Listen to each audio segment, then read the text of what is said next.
खुलुमबाय लोगोफोर नोंथांमोनखौ आङो दिनै मैया जे इलेक्सन जानानै थांबाय बाहाय मा मा जाथाय जाखो बेखौ नोंथांमोननि गेजेराव आं खिथानानै फैबाय बेनो नोंथांमोननि गेजेराव मोनथिखागौ जे इलेक्सन जायोब्ला माबा मोनसे जाथाया जादों आरो मैयानि गेजेराव बिराद आसरित जाथाय जादों बे आसरित जाथायफ्रा मा मा बेखौनो आं नोंथांमोननि गेजेराव एसे नोंथांमोननो आंनि फलोवारफोरनो खिथानानै फैबाय आरो फार्स्टआवनो दङ आं नोंथांमोननो खिथानो नागिरबाय कि मैयानि गेजेराव बयनिख्रुइबो माने सोमोनांथावसिन जाथाय जानाया जाहैबाय मा बेनो जाहैबाय मा जे क'क्राझार जिल्लानि सिङावनो थानाय बिसमुरि बासबारि हालामावहाय सासे बैसो जानाय सुबुङा भट थुबाय थानायावनो बिथाङा हार्ट एटाक जानानै बिथाङा मा जादों रुंसारि जादों आटाकटिक माने डांगर मोनसे गिदिर मोनसे काहानिया बेनो बिथाङा जाहैबाय मा मिथिनो मोननाय बायदिब्ला भट थुदोंमोन ओमफ्राय थुबाय थानाय समावनो बिथाङा मा होनना बुंदों हार्ट एटाक जानानै बिथाङा रुंसारि जाबाय आरोखि बिराद दुखुनांथाव बाथ्रा खुनुबेला बेफोरबायदि रादाबखौ निसय खोनाफेराखैमोन आरो सिगाङाव खोनादोंबा आं दिनैसिमबो खोनाफेराखैमोन दा नोंथांमोननि गेजेराव बेखौनो खिथाबाय आङो जे बिथाङा जाहैबाय मा हार्ट एटाक जानानै थैदों आरो बिनि जाहैबाय मा नैथियाव जाहैबाय मा नोंथांमोननि गेजेरावहाय आं फोरमायना होनो नागिरदों जोंनि क'क्राझार जिल्लानि सिङावनो थानाय बावहागुरि हालामनि मोनसे भट सेन्टारावहाय बावहाय ओरैबायदि मोनसे आसरित घटना जादोंलाय बे आसरित घटना जाहैबाय मा माने बे भट केन्द्रआवथ' जेन'बा पलिं अफिसारफोर थायोना presiding officer first polling officer second polling officer third polling officer बिदि थायो दा बिनि गेजेराव मोनसे आसरित घटना जाबाय जाय बै सेन्टाराव प्रेजाइडिं अफिसार गोलैदों बे प्रेजाइडिं अफिसारा ओरैबायदि खामानि मावबाय बिथाङा जाहैबाय मा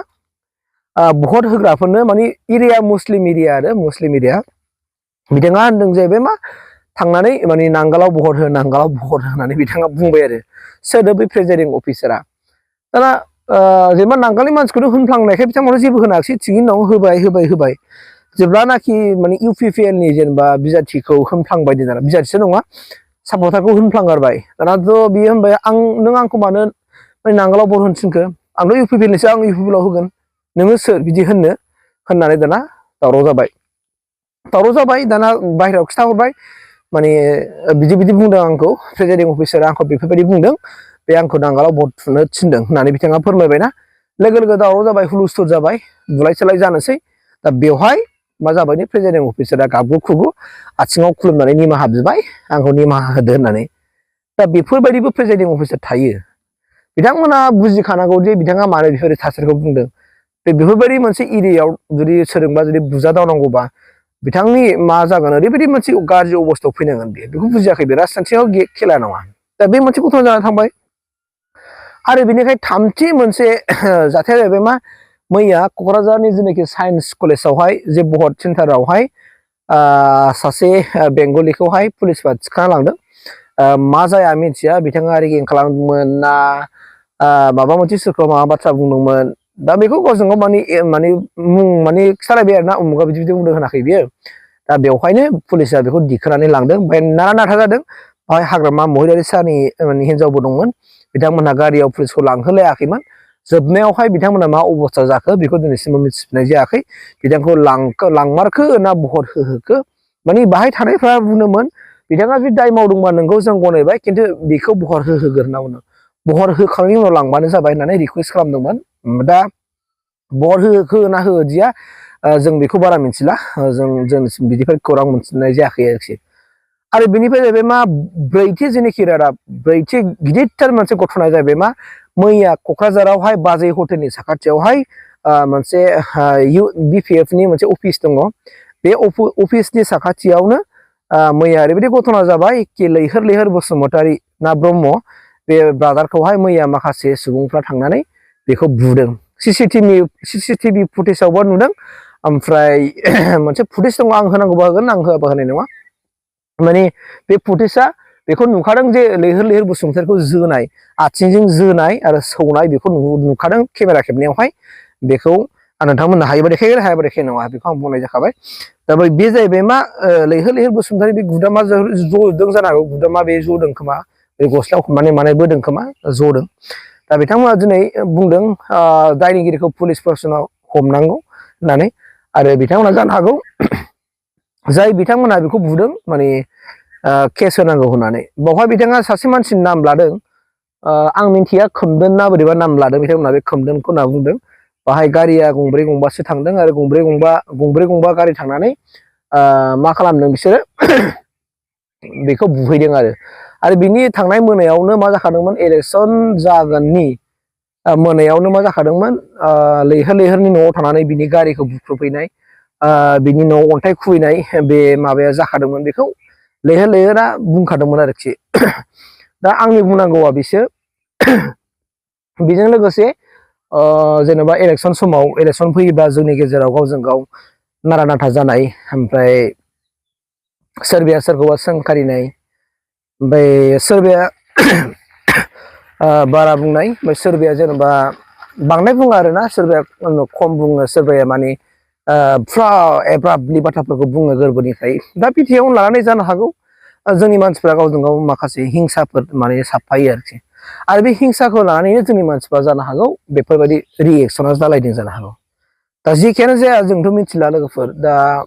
आं बेखौनो खावलायदों बेथ' मोनसे एमपि इलेक्सनसोमोन एमपि इलेक्सनावनो दिनै जाया सानदोंमोन दावरावआ दिनै सिस्टिया थारैनो जोंनि क'क्राझाराव जाबाय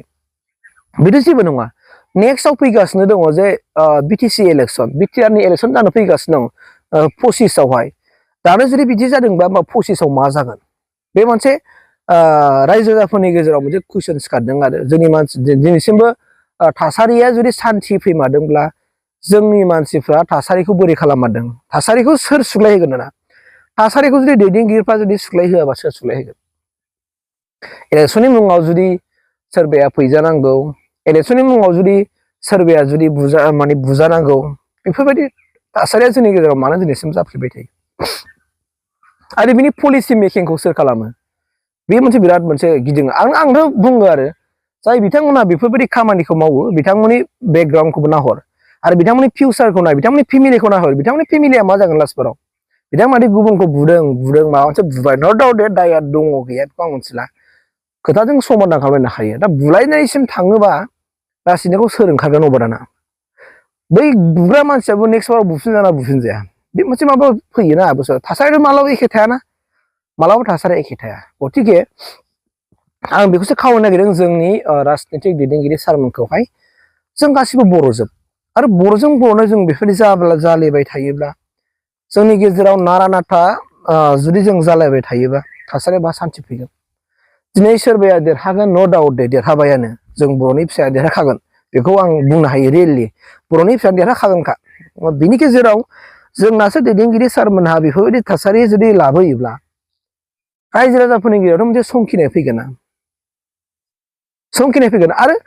जाय दिनै सुबुंफ्रा जायखौ लानानै जेनेबा मा होनना बुङो न' दाउट गावखौनो दम साननानै लाबाय दम साननानै लायोबा बे दमा माला थानो दिनै बै समाव हाग्रामा महिलारि सारनियाव बिराद मोनसे दम दंमोन बिथांमोनखौ बयबो गियोमोन बै समाव नाथाय दिनै थारिखआवथ' थासारि रावबो गैलाना बिसोरखौथ' रावबो गिलाना स' बेफोरबायदि माने उल्थां फाल्थां थासारिया फैया नङा फैफिनखायो आरोखि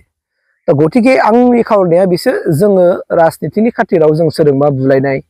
सोरखौबा बुख्रुबनाय बेफोरबायदि थासारि जानो नाङा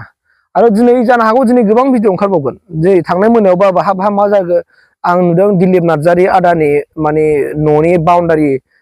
थिं बाउण्डारि होनाय दंमोन ना बेखौ सोरबा हासिनानै थांदों हा खालामना थांदों माने बेखौबो सोरबाया हिंसा खालामदों आरो बाथ्राया जाहैबाय मा सोरबाया लोंनानै मावो सोरबाया मानानै मावो माने सोरबा जुदि राजनितियाव जुदि फुरा रल लानानै खामानि मावदोंबा बेनि एगेन्स्टआवनो मानसिफ्रा बेनि सायाव सुथुर जानानै थायो नालाय दा बिदियावनो बेफोरबायदि खामानिखौ मावा नङा मावो गथिखे आङो मोननैबो राजनीति दैदेनगिरिफोरखौ आं खावलायगोन मानोना जों बिथांमोना गासिबो जों बर'नि दैदेनगिरिजोब बर'निनो लिडारजोब बिथांमोनानो फिउचाराव जोंनि बर' हारिखौ दैदेनगोन गथिखे बिथांमोनानो जुदि दानिफ्राय जुदि मोजां जुदि रावजों मोजां आखलजों जुदि जों राजनिति गेलेनो सोलोंखायाबा बिथांमोनखौ फल' खालामनानै इयुन जेनेरेसनाबोथ' सानसे मा खालामगोन बिथांमोनाबो बिसोरखौनो सोलोंगोन बे आखुखौनो लागोन आरो बिथांमोनाबो उनावहाय मा जागोन बिदिनो राजनितिनि मुङाव सोरखौबा बुनाय सोरखौबा माबा मोनसे खालामनाय थासारिया जाया नङा जागोन आरोखि दा गथिखे आंनिफ्राय जे थौले मेलेमजोंहाय मोनदांनायखौ आं नोंथांमोननि गेजेराव फोरमायबाय मानोना आं लुबैया बेखौनो बुंखादों आं राजनितिनि मुङाव जेन रावबो बुजाया रावनिबो देहायाव आघात जाया मोजाङै राजखान्थि गेलेगोन मोजाङै बुंलायथों बुंनायाथ' बुंलायनो हायो राजनितिकआव खिन्थु आखाइ होलायनायासो बिराद मोनसे गाज्रि थासारि जायो दा मैयानि घटनायाव मस्ट माने गाज्रिसिन थासारि जाबाय होनना बुङोब्ला क'क्राझाराव सदर टाउनाव जानाय घटनाया जाबाय आरोना जे लैहोर लैहोर बुलायलायनाय सोर बुहैखो माखो बिनि क्लियारेन्सबो मोननाय जायाखै बिथांमोना खोमदोन होनदों सोर खोमदोन मिथिया बे आरो बाथ्राया स' बेखिनिखौ नोंथांमोननि गेजेराव फोरमायनानै होनाय जाबाय लोगोफोर थेंक इउ